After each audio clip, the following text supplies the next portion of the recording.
नमस्ते प्यारे विद्यार्थी, आप सभी के लिए आज का यह वीडियो बहुत ही खास होने वाला है क्योंकि 21 फरवरी का जो आपका साइंस का एग्जाम होने वाला है उसके लिए मैं आप सभी को पूरी की पूरी साइंस का वायरल प्रश्न बस कुछ ही मिनटों में आप सभी को रिवीजन कराने वाला हूं बहुत कम समय में।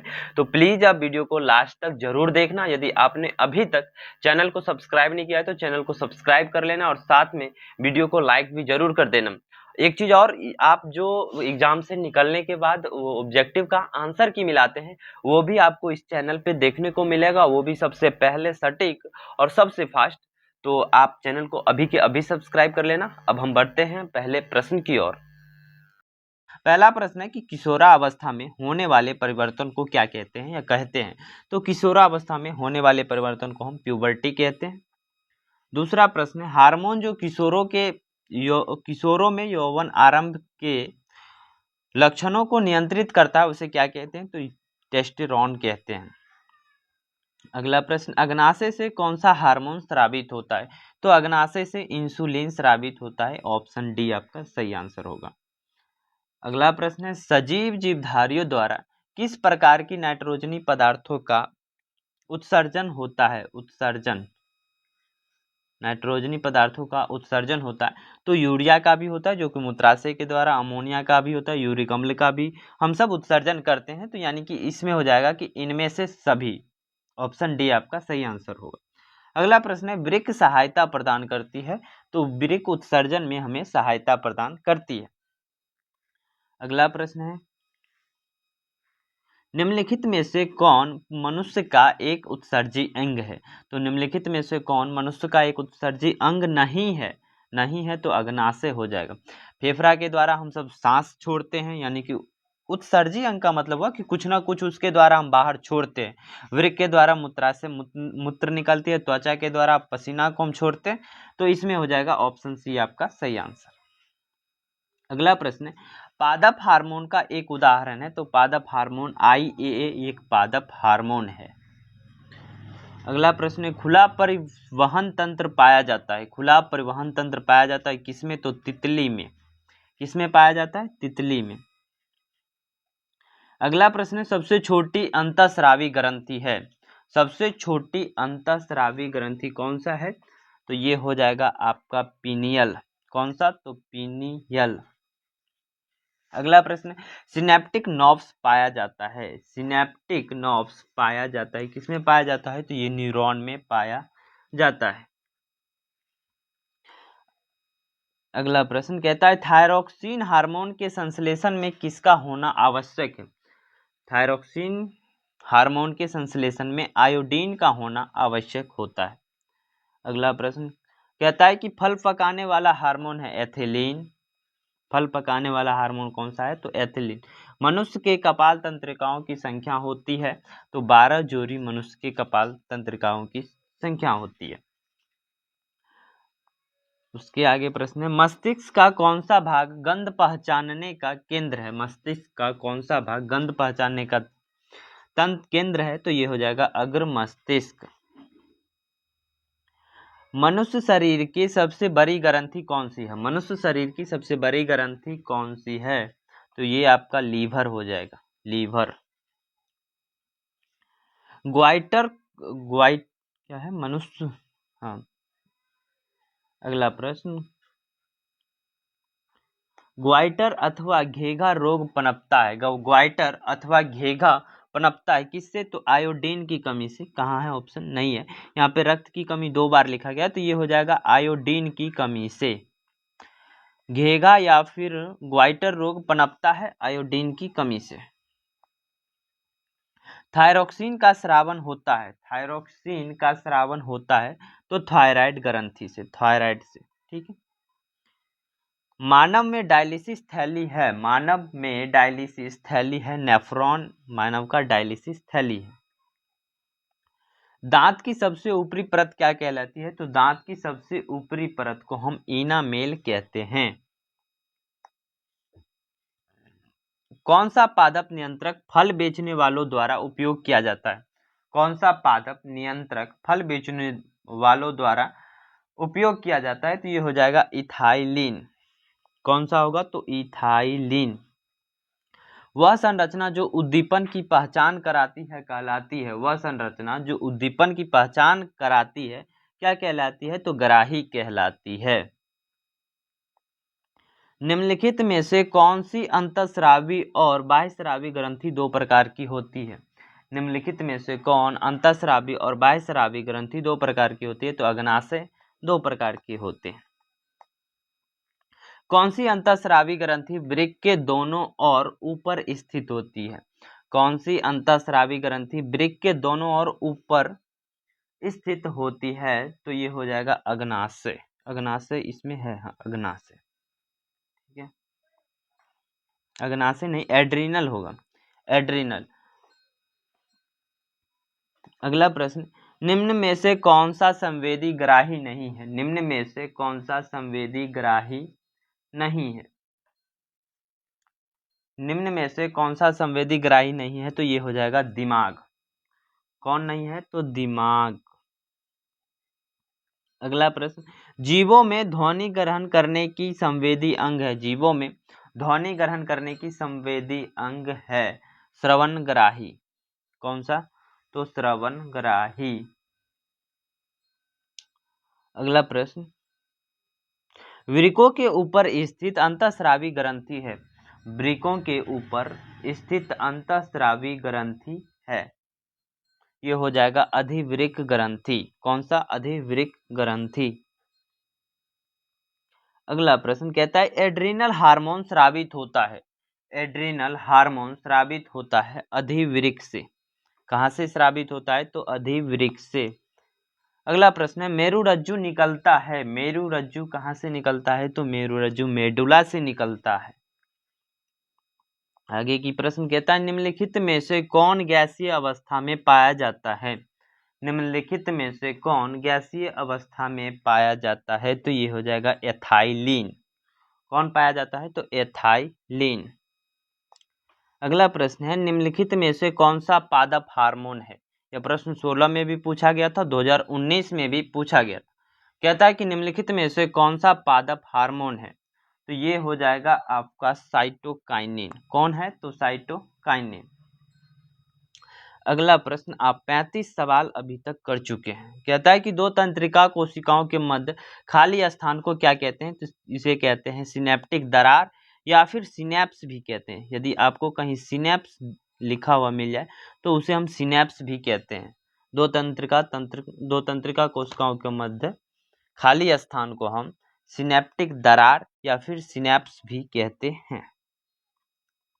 अगला प्रश्न है मस्तिष्क उत्तरदायी है। मस्तिष्क उत्तरदायी किसके लिए? सोचने के लिए, हृदय संपदन के लिए, शरीर का संतुलन बनाने के लिए। तो हो जाएगा उपरोक्त में से सभी। यानी कि सभी, मस्तिष्क का काम तो सोचना भी मस्तिष्क का ही काम है, हृदय स्पंदन भी मस्तिष्क का ही काम है, और शरीर का संतुलन बनाना ये सभी मस्तिष्क करते हैं। तो हो जाएगा उपरोक्त सभी। अगला प्रश्न है बहुकोशिकीय जीवों में निम्न में से किस प्रकार का समन्वय पाया जाता है? बहुकोशिकीय जीवों में निम्न में से किस प्रकार का समन्वय पाया जाता है? तो रासायनिक समन्वय या तंत्रिका समन्वय, ये उपरोक्त दोनों। तो ये हो जाएगा उपरोक्त दोनों। रासायनिक समन्वय भी पाया जाता है और तंत्रिका समन्वय भी पाया जाता है। अगला प्रश्न है तंत्रिका कोशिकाएं कितने प्रकार की होती है? तंत्रिका कोशिकाएं कितने प्रकार की होती है? ये 3 प्रकार की होती है, ठीक है। अगला प्रश्न है प्रतिवर्ती चाप कहाँ बनते हैं? प्रतिवर्ती चाप कहाँ बनते हैं? तो ये मेरुरज्जु में बनता है। कहाँ बनता है? मेरुरज्जु में। शरीर की प्रधान नियंत्रक ग्रंथि किसे कहा जाता है? शरीर की प्रधान नियंत्रक ग्रंथि किसे कहा जाता है? तो ये हो जाएगा पीयूष ग्रंथि को कहा जाता है। किसे कहा जाता है? पीयूष ग्रंथि को। अंतःस्रावी ग्रंथियां होती है, अंतःस्रावी ग्रंथियां होती है नलिका विहीन। कैसी होती है? तो नलिका विहीन। 42 नंबर प्रश्न, लैंगरहैंस की द्वीपिकाएं पाई जाती है। लैंगरहैंस की द्वीपिकाएं पाई जाती है कहाँ? तो अग्नाशय में। ऑप्शन डी आपका सही आंसर होगा। अगला प्रश्न है 43 नंबर प्रश्न पे हम सब पहुंच चुके हैं। निम्नलिखित में से किसे बर्थ हार्मोन कहा जाता है, यानी कि बच्चों की जन्म के समय कौन सा उपयोगी होता है उसी को हम बर्थ हार्मोन कहते हैं। तो ये हो जाएगा आपका ऑक्सीटॉक्सिन। कौन होगा? तो ऑक्सीटॉक्सिन। निम्नलिखित में से कौन पुरुष हार्मोन है? तो ये होगा टेस्टेरोन। पुरुष हार्मोन कौन सा है? तो टेस्टेरोन। पत्तियों का मुरझाना किस पादप हार्मोन के कारण संभव होता है? पत्तियों का मुरझाना किस पादप हार्मोन के कारण संभव होता है? तो ये आपके एसिड अम्ल के कारण ही पत्तियों का मुरझाना संभव हो पाता है। अगला प्रश्न है, जर का ऊर्ध्वगामी वृद्धि है। जर का ऊर्ध्वगामी वृद्धि है यानी कि जर किस ओर वृद्धि करता है? तो ये हो जाएगा गुरुत्वानुवर्तन, यानी कि पृथ्वी की ओर वृद्धि करता है, तो उसी को हम गुरुत्वानुवर्तन कहते हैं। अगला प्रश्न कहता है कि पॉन्स मेडुला और अनुमस्तिष्क हिस्सा है। पॉन्स मेडुला और अनुमस्तिष्क हिस्सा है, तो मध्य मस्तिष्क का हिस्सा है। किसका हिस्सा है? मध्य मस्तिष्क का हिस्सा है। आगे की प्रश्न कहता है कि स्रावित होने वाले हार्मोन कहाँ गया? आगे चले गए क्या? स्रावित होने वाले हार्मोन, हाँ, स्रावित होने वाले हार्मोन का समय और मात्रा किस क्रियाविधि द्वारा नियंत्रित किया जाता है? तो ये पुनर्भ्रमण द्वारा नियंत्रित किया जाता है। कैसे नियंत्रित किया जाता है? तो पुनर्भ्रमण द्वारा नियंत्रित किया जाता है।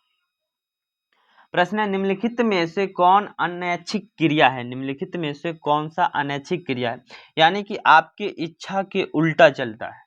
ये कौन सी क्रिया हो जाएगी? अनैच्छिक क्रिया नहीं है। मतलब अनैच्छिक क्रिया तो ये आपका होगा चबाना। क्या है? अनैच्छिक क्रिया नहीं है। जब आप चाहेंगे तभी वो हो सकता है, चबा सकते हैं, नहीं तो नहीं। और सब जो है वमन, लाड़ आना, हृदय का धड़कना, ये सब आपके इच्छा के विपरीत चलता है, यानी कि ये सब अनैच्छिक क्रिया हो गया। और चबाना ये ऐच्छिक क्रिया हो गया। यहाँ पे पूछता है कि अनैच्छिक क्रिया नहीं है, तो चबाना अनैच्छिक क्रिया नहीं है। पहला प्रश्न है कि आनुवांशिकता का पिता किसे कहा जाता है? तो आनुवांशिकता के पिता को ग्रेगर जॉन मेंडल को कहा जाता है। दूसरा प्रश्न है, मनुष्य में कितने जोड़े गुणसूत्र पाए जाते हैं? यहाँ जोड़ा में पूछा है, तो मनुष्य में 23 जोड़ा गुणसूत्र पाए जाते हैं। अगला प्रश्न है, कीटों के पंख, चमगादड़ के पंख किस तरह के अंग हैं? तो यह संवृत्ति अंग है। किस प्रकार के अंग है? संवृत्ति नहीं होगा, अवशेषी अंग है। कैसा अंग है? तो ये अवशेषी अंग हैं। अगला प्रश्न है, जीन शब्द की प्रस्तावना किसने की थी? जीन शब्द की प्रस्तावना किसने की थी? तो ये विलियम जोहानसन ने किया था। कौन किया था? तो विलियम जोहानसन ने किया था। किस ऑप्शन में है? इसमें भी नहीं है, इसमें भी नहीं है, इसमें भी नहीं है, तो ऑप्शन डी हो जाएगा कि इनमें से कोई नहीं। आपसे पूछा जाएगा कि जीन शब्द का प्रस्तावना कब किया गया था? तो वो 1909 ईस्वी में किया गया था और विलियम जोहानसन द्वारा किया गया था आनुवांशिकता के फील्ड में। अगला प्रश्न है कि कौन सा वैज्ञानिक मेंडल के नियमों को पुनः खोज संबंधित है? पुनः खोज से संबंधित है। कौन से वैज्ञानिक के नियमों की पुनः खोज से संबंधित है? ये हो जाएगा आपका सर्मक। कौन था? तो सर्मक। अगला प्रश्न है, गुणसूत्र बने होते हैं। गुणसूत्र किसके बने होते हैं? तो गुणसूत्र डीएनए, आरएनए व प्रोटीन के बने होते हैं। ऑप्शन सी आपका सही आंसर होगा।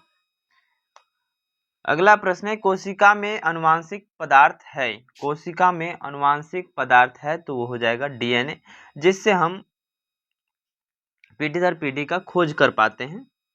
अगला प्रश्न है, मलेरिया उत्पन्न करने वाला मच्छर किस तरह के जल में उत्पन्न होता है? तो मलेरिया उत्पन्न करने वाला मच्छर वो गंदा जल में उत्पन्न होता है। समजात अंगों के उदाहरण हैं। समजात अंगों के उदाहरण है, तो हमारा हाथ और कुत्ते का अग्रपाद। यहाँ पे होगा कुत्ते का अग्रपाद। डेंगू उत्पन्न करने वाला मच्छर किस तरह के जल में उत्पन्न होते हैं? डेंगू उत्पन्न करने वाला मच्छर साफ जल में उत्पन्न होता है। समजात अंगों के उदाहरण है हमारा हाथ और अगला अग्रपाद, कुत्ते का अग्रपाद। अगला प्रश्न है, विकसित दृष्टिकोण से, विकासीय दृष्टिकोण से हमारी किससे अधिक समानता है? तो ये चिंपैंजी से हमारा अधिक समानता है। लैंगिक जनन के उपरांत संतानों के में अलैंगिक जनन की अपेक्षाएं विभिन्नताएं होंगी, तो ये हो जाएगा अधिक विभिन्नताएं होती है। मेंडल ने अपने प्रयोगों के लिए किस पौधे को चुना? तो मेंडल ने अपने प्रयोग के लिए मटर के पौधों को चुना था, ये सभी को पता होगा। अगला प्रश्न है, फ्रेडरिक मीसर ने न्यूक्लिक नाम किसे दिया? फ्रेडरिक मीसर ने न्यूक्लिक नाम किसे दिया? तो वो नाभिक अम्ल को दिया था। उसके आगे प्रश्न है, किसने प्रमाण दिया कि जीन गुणसूत्र का भाग है? किसने प्रमाण दिया कि जीन गुणसूत्र का भाग है? तो 1909 में बावेरी एवं डब्ल्यू सट्टन ने यह प्रमाण दिया कि जीन गुणसूत्र का ही भाग है। प्रत्येक गुणसूत्र दो कुंडलित धागों से बना होता है, ये आपको पता है। तो उस दो कुंडलित धागों को क्या कहते हैं? तो वो अर्ध गुणसूत्र होता है। क्या होता है? अर्ध गुणसूत्र। विकास के आधार पर निम्नलिखित में से किसका शारीरिक अभिकल्प उत्तम है? विकास के आधार पर निम्नलिखित में से किसका शारीरिक अभिकल्प उत्तम है? तो चिंपैंजी का। आगे का प्रश्न कहता है, प्रसिद्ध पुस्तक द माइकोग्राफिया किसके द्वारा लिखा गया है? किनके द्वारा लिखी गई थी? तो यह रॉबर्ट हुक के द्वारा लिखा गया था, जिन्होंने 1605 ईस्वी में कोशिका का खोज किया था। किसका खोज किया था रॉबर्ट हुक? तो 1605 में कोशिका का खोज किया था। निम्न में से कौन बौने पौधे को दर्शाता है? तो छोटा टी जिसमें होगा, तो ये दोनों छोटा का छोटा टी है, तो यह बौने पौधे को दर्शाता है। कौन सा अभिलक्षण वंशागत नहीं होते हैं? कौन सा अभिलक्षण वंशागत नहीं होते हैं? तो ये चमड़े का रंग वंशानुगत नहीं होता है, लेकिन गांव में इसे नहीं माना जाता है।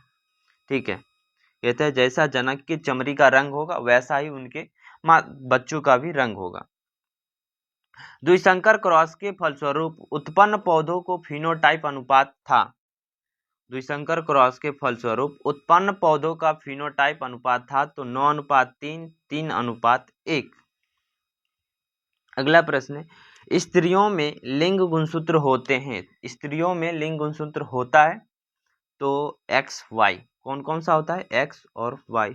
स्त्रियों में बोले तो एक्स एक्स होगा, स्त्रियों में सिर्फ एक्स एक्स होता है।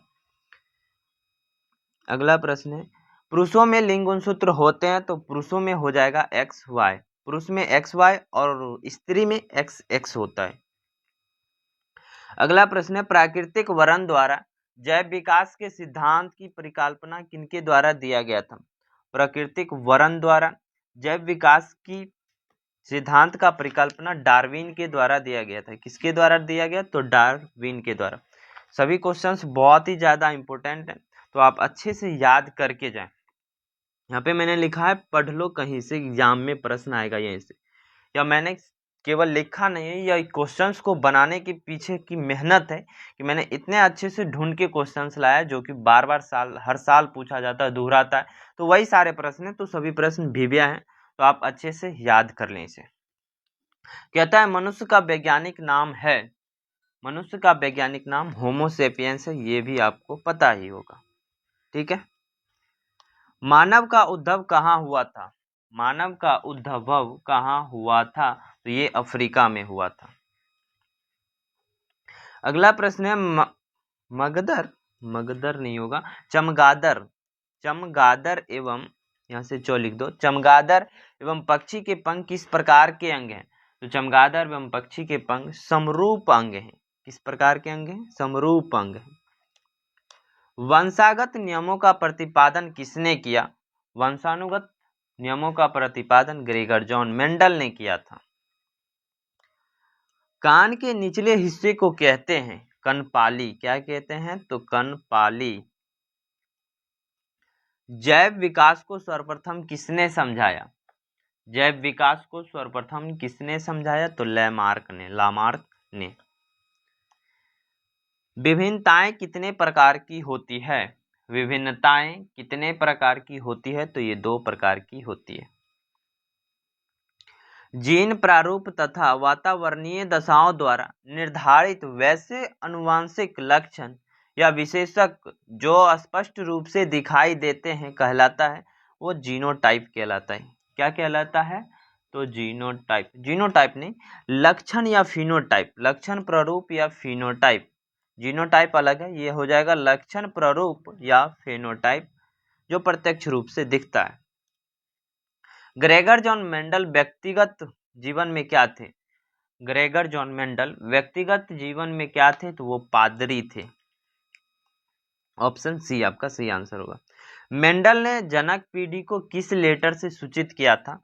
तो ये पी लेटर से सूचित किया था, क्योंकि जनक यानी कि पेरेंट्स, माता पिता होते, तो पेरेंट्स PARENTS, पेरेंट्स इंग्लिश में पी लेटर से ही शुरू होता है, इसी कारण इसने जनक को पी लेटर से ही दर्शाया था। इससे भी आप याद रखेंगे, पेरेंट्स पी जनक। ठीक है। किसी भी प्रजाति विशेषक के एक समष्टि या आबादी में स्थित समस्त जीन उस आबादी का कहलाता है, तो उस आबादी का क्या कहलाता है? जीन कोश कहलाता है।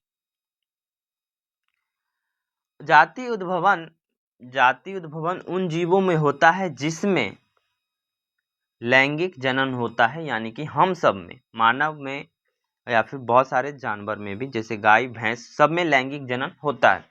डीएनए अनुक्रमण के तुलनात्मक की खोज कहलाता है। डीएनए अनुक्रमण के तुलनात्मक की खोज कहलाता है। अध्ययन द्वारा किसी जीव के पूर्वजों का आणविक वृत्ति, जाति वृत्ति, आणविक जाति वृत्ति। डीएनए में कितने प्रकार के नाइट्रोजन क्षार होते हैं? तो डीएनए में 4 प्रकार के नाइट्रोजन क्षार होते हैं।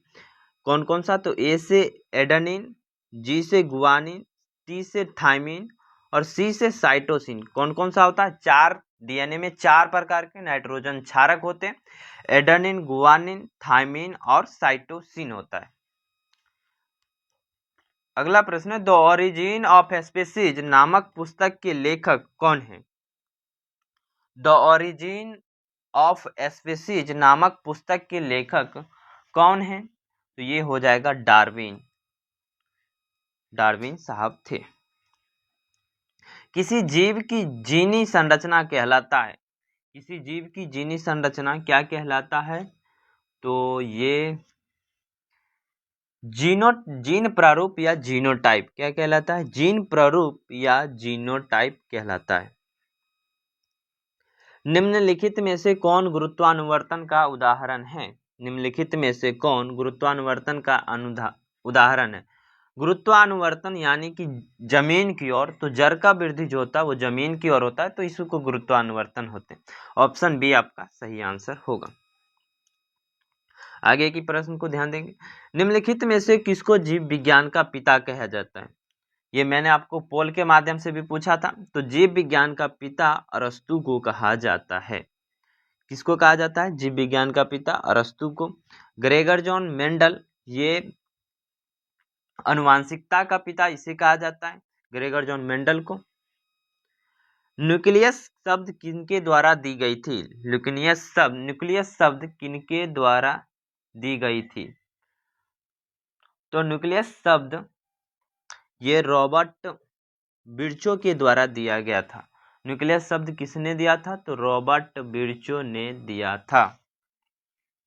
ठीक है। अगला प्रश्न है, मनुष्य बिल्ली तितली मनुष्य बिल्ली तथा चमगादड़ के अग्रपात हैं। मनुष्य बिल्ली तथा चमगादड़ के अग्रपात हैं, तो ये हो जाएगा समजात अंग हैं। कैसे अंग है? तो समजात अंग है। अगला प्रश्न है, मानव युग्मक में लिंग गुणसूत्रों की संख्या होती है। मानव युग्मक में लिंग गुणसूत्रों की संख्या होती है, तो ये 2 हो जाएगा। ठीक है।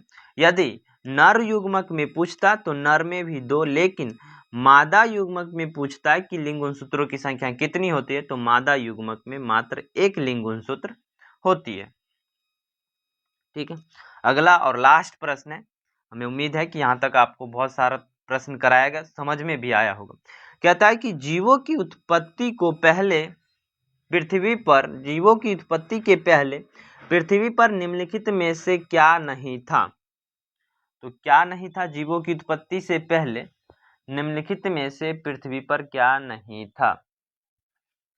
इस प्रश्न का आंसर आपको कमेंट में बताना है कि क्या नहीं था। देखते हैं कौन कौन आंसर दे पाता है। प्रश्न है कि शाकाहारी जीवों में छोटी आंतों की लंबाई होती है। शाकाहारी जीवों में छोटी आंतों की लंबाई अधिक लंबी होती है। ठीक है। दूसरा प्रश्न है, सभी आप याद कर लें। एक बार में देखो नहीं याद हो रहा है तो दूसरी बार आप पढ़ो, 2 बार पढ़ो, जरूर याद होगा ही होगा। ठीक है। दूसरा प्रश्न है कि छोटी आंत में पूर्ण रूप से पचा भोजन कहलाता है। तो छोटी आंत में पूर्ण रूप से पचा भोजन चाइल कहलाता है। क्या कहलाता है? चाइल। अगला प्रश्न है कि मूल रोमों द्वारा जल का अवशोषण किस विधि द्वारा होता है? तो यह प्रासरण के द्वारा होता है। किसके द्वारा होता है? प्रासरण के द्वारा होता है। मुख गुहा का पिछला भाग है, मुख गुहा का पिछला भाग ग्रसनी कहलाता है। ग्रहनी। मुख गुहा का पिछला भाग ग्रहनी नहीं, ग्रसनी। ऑप्शन बी सही आंसर होगा। अगला प्रश्न है कि क्षुद्रांत में स्थित रसांकुर का क्या कार्य होता है? अवशोषण का सतही क्षेत्रफल बढ़ाना। देखिए मैं 2 बार प्रश्न को इसलिए बोल देता हूं ताकि आपके दिमाग में जाए। 2 बार आप जाएगा तो आप भूलेंगे जल्दी नहीं, आपको याद हो जाएगा। दूसरा प्रश्न है, जूल में कितनी कैलोरी होती है? जूल में कितनी कैलोरी होती है? ये होगा 1 जूल में कितनी कैलोरी होती है? तो ये होता है 0.21 कैलोरी होती है। अगले प्रश्न की ओर बढ़ेंगे। प्रकाश संश्लेषण में ऑक्सीजन का मूल स्रोत है। प्रकाश संश्लेषण में ऑक्सीजन का मूल स्रोत सौर ऊर्जा यानी कि सूर्य प्रकाश होता है। क्या होता है? सूर्य प्रकाश। 8 नंबर प्रश्न, बाहरी वातावरण में कोशिका में ऑक्सीजन का स्थानांतरण और कार्बन डाइऑक्साइड को हटाना कहलाता है। यह निःश्वासन कहलाता है। बाहरी वातावरण से कोशिका में ऑक्सीजन का स्थानांतरण और कार्बन डाइऑक्साइड को हटाना निःश्वासन कहलाता है। क्या कहलाता है? निःश्वासन। ये भी बोर्ड मॉडल प्रश्न था, 2025 में आया हुआ प्रश्न था, इसे भी आप याद रखेंगे। कहता है कि हृदय में रक्त का प्रवाह होता है।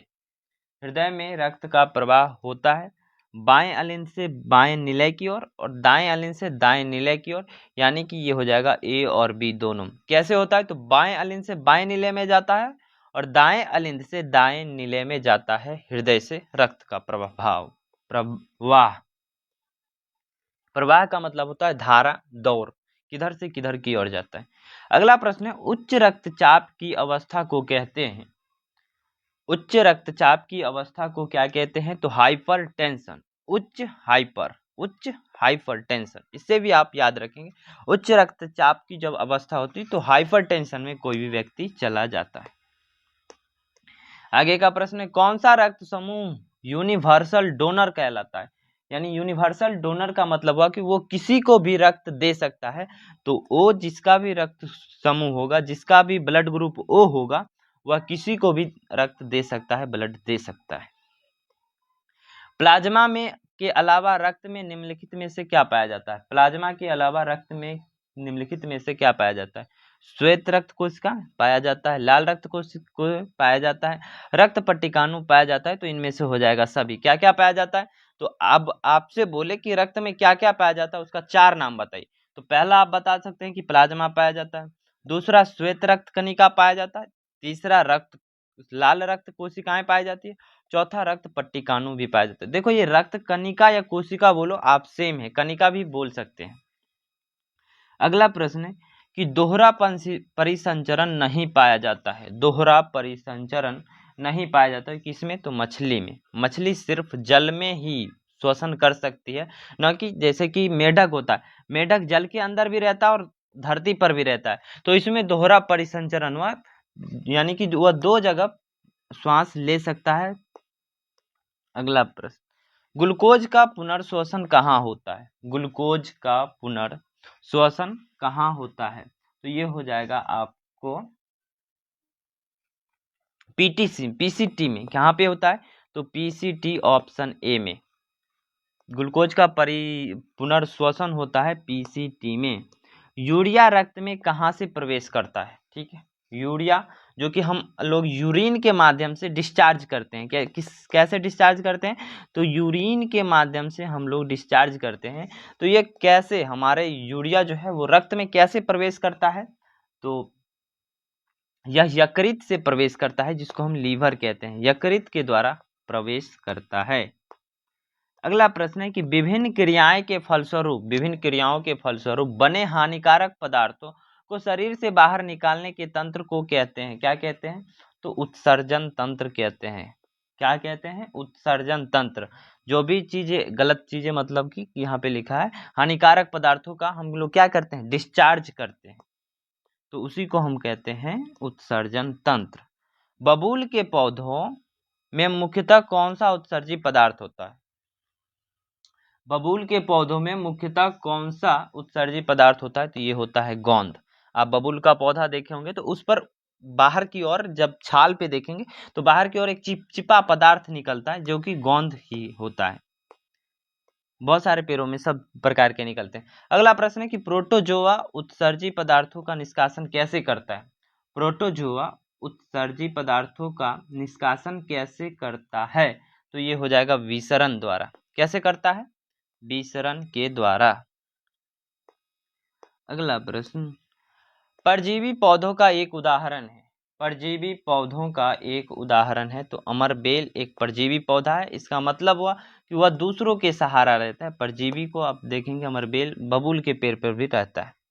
मनुष्य में नासिक छिद्र, लैरिक्स, ट्रेकिया तथा फेफड़ा मिलकर बनता है।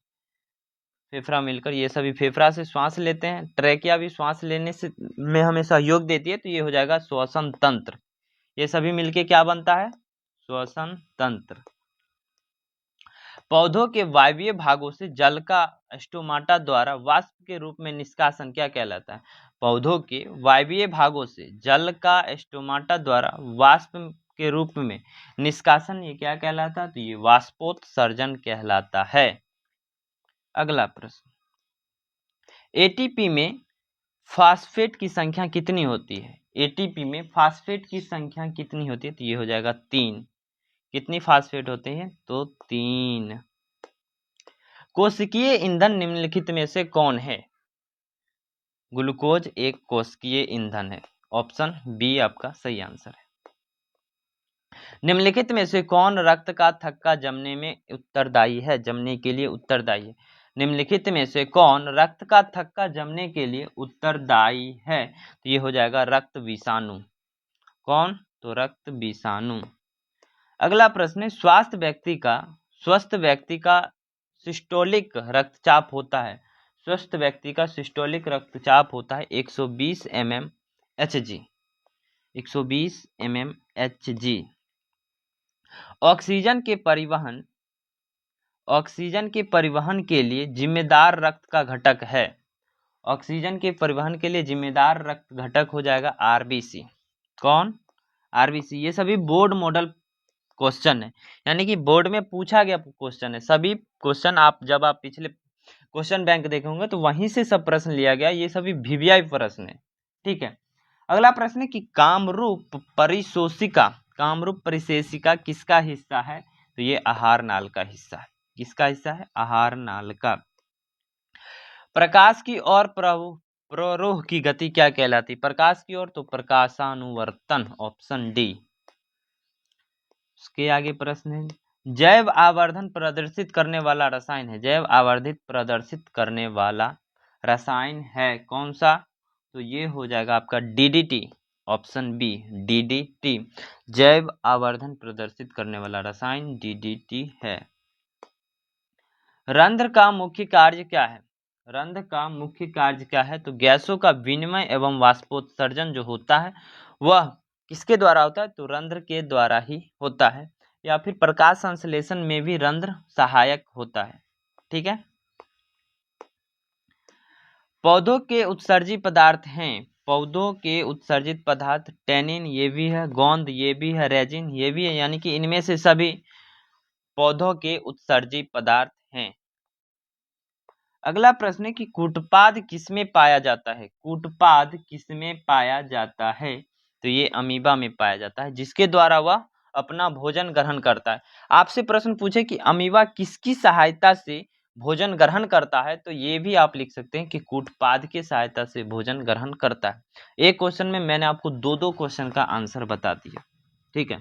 इसीलिए कहता हूँ क्लास बहुत ही इंपॉर्टेंट है, लास्ट तक जरूर करो। प्रकाश संश्लेषण होता है, प्रकाश संश्लेषण होता है रात में, दिन में, रात दिन दोनों, सुबह शाम कब होता है? तो प्रकाश संश्लेषण दिन में होता है, क्योंकि उसे सूर्य का प्रकाश चाहिए, तभी वह प्रकाश संश्लेषण कर पाएगा। ठीक है, अगला प्रश्न है, क्लोरोफिल वर्णक का रंग है, क्लोरोफिल वर्णक का रंग हरा होता है। ठीक है, ऑप्शन ए। रक्त में आयरन की कमी होने वाला, रक्त में आयरन की कमी से होने वाला रोग है। रक्त में आयरन की कमी से कौन सा रोग होता है? तो एनीमिया रोग होता है रक्त में आयरन की कमी से। कवक में पोषण की कौन सी विधि है? कवक में पोषण की कौन सी विधि है? तो मृत जीवी के द्वारा कवक अपना पोषण करते हैं। ऑक्जीन है, ऑक्जीन कैसा क्या है? तो ऑक्जीन एक प्रकार का हार्मोन है। ऑक्जीन क्या है? तो ऑक्जीन एक प्रकार का हार्मोन है। मनुष्य में वृक्क संबंधित है, मनुष्य में वृक्क संबंधित है, तो उसका क्या कार्य होता है? पोषण से, श्वसन से, उत्सर्जन से, परिवहन से। किससे हो जाएगा? तो ये उत्सर्जन से हो जाएगा। मनुष्य का वृक्क जो होता है वह उत्सर्जन में सहायता देता है। ठीक है, अगला प्रश्न, स्वपोषी पोषण के लिए आवश्यक है, स्वपोषी पोषण के लिए आवश्यक है CO2, क्लोरोफिल, सूर्य का प्रकाश। ये हो जाएगा इनमें से सभी। स्वपोषी पोषण के लिए CO2, क्लोरोफिल, सूर्य प्रकाश, ये सभी आवश्यक हैं। अगला प्रश्न है, प्रकाश संश्लेषण की क्रिया में ऑक्सीजन बाहर निकलता है। प्रकाश संश्लेषण की क्रिया में ऑक्सीजन बाहर निकलता है, कैसे निकलता है? तो वो जल के माध्यम से। जल में भी O2 होता है, तो जल के माध्यम से ही वह बाहर निकलता है। मैग्नीशियम पाया जाता है, मैग्नीशियम कहाँ पाया जाता है? तो क्लोरोफिल में। मैग्नीशियम पाया जाता है क्लोरोफिल में। अगला प्रश्न, विश्राम की अवस्था में मनुष्य का हृदय 1 मिनट में कितनी बार धड़कता है? विश्राम की अवस्था में एक मनुष्य का हृदय कितनी बार धड़कता है? इसका आंसर आप कमेंट में बताएंगे। देखते हैं कितना बच्चा इस प्रश्न का आंसर दे पाता है। प्रश्न है कि विश्राम की अवस्था में मनुष्य का हृदय 1 मिनट में कितनी बार धड़कता है? ठीक है, अगला प्रश्न है, पौधों में जाइलम द्वारा स्थानांतरण होता है। पौधों में जाइलम द्वारा पदार्थों का स्थानांतरण होता है नीचे की ओर, ऊपर की ओर, ऊपर एवं नीचे की ओर, इनमें से कोई नहीं। इसका आंसर भी आपको कमेंट में बताना है। और आज का क्लास यहीं पे खत्म करते हैं, फिर कल से हम आप सभी के लिए ऐसे ही साइंस का, हिंदी का और सभी सब्जेक्ट का वायरल प्रश्न लेके आएंगे। तो आप अभी चैनल को सब्सक्राइब कर लो, वीडियो को लाइक करके दोस्तों तक शेयर जरूर कर देना। मिलते हैं फिर आपसे नेक्स्ट वीडियो में। धन्यवाद।